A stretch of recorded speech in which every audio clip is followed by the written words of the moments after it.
Hi there, my name is Adam, and I'm here today to talk to you briefly about geology. When most people think of geology, they just think of rocks, right? Some people might remember the different types of rocks they learned about in junior high: sedimentary, metamorphic, igneous. However, beyond that, it's a bit unclear as to what geology is and what geologists do. That's what I'm going to try and explain throughout this video today. The Merriam-Webster Dictionary defines geology as a science that deals with the history of the Earth and its life, especially as recorded in rocks, which I like to think is an apt definition. When considering this definition, it is clear that the term geology covers a broad array of topics within the Earth, and the Western Michigan Geology Club lists some of these studies that fall underneath the umbrella of geology. You have things like geophysics, petrology, and oceanography, and these are just a few different sciences that kind of can be considered children of geology, if you will. In terms of how geology impacts our society, a lot of what geologists do tends to fly a bit underneath the radar. A topic that I would like to focus on specifically is the unfortunate situation that has been facing Mexico the past couple of weeks.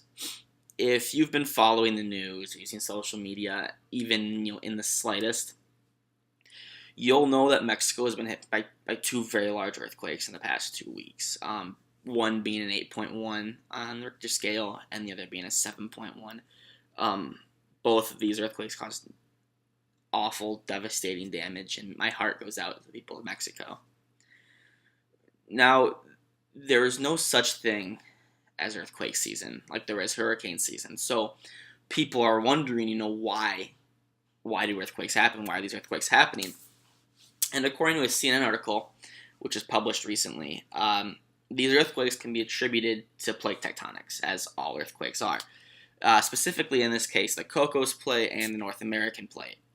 So what's happening here is the Cocos Plate sits underneath Mexico, and it's sliding underneath the North American Plate. And as it's sliding, this is the cause of the earthquake, the Cocos Plate is crumpling as it bends downwards beneath the North American Plate, which the tremor in that causes the earthquake. Now, these earthquakes are happening very, very deep within the Earth's surface, being 50 kilometers and 70 kilometers respectively, and they're sending shockwaves up, which, cause the damage from the earthquakes. So we know that these earthquakes are caused by plate tectonics. All earthquakes are. But the question is, why do we know this? And the answer, and to put it simply, is geology. Geologists have told us. Plate tectonics are an integral part of geological studies, and understanding how plate tectonics work is an important part of preventing future damages that could be caused by earthquakes. Preparation and safety recommendations for future earthquakes fall on geologists' shoulders. If a geologist can predict at-risk areas for earthquakes, which they can, knowing where plate tectonics are and which way they are moving. So if you want to look at how geology and geologists impact society, disaster prevention is really one of the largest and most crucial ways. In a similar way that meteorologists can advise people on how to evacuate or prepare their homes or react in the event of a hurricane, geologists can do for earthquakes to a degree. The difference between this is that you can't predict earthquakes. You can see a hurricane coming. You can't see an earthquake coming. And that's what geologists are really working harder to understand. If a geologist can better understand when an earthquake will happen, or when a volcano will erupt, or other unpredictable natural disasters, thousands and thousands of lives can be saved in the future. And that's why geology, really at its core, is so important.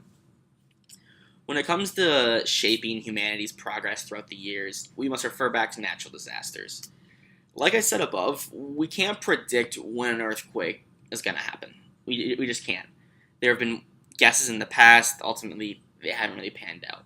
However, we can be relatively prepared for one when the unfortunate time strikes. More and more, We are seeing buildings in high-risk earthquake areas having more strict building codes due to earthquakes. From houses to skyscrapers, as technology advances and our knowledge of earthquakes gets larger, buildings are being built to prevent against damage due to earthquakes. Wider base, the foundation, all those things are attributing to them being safer during earthquakes.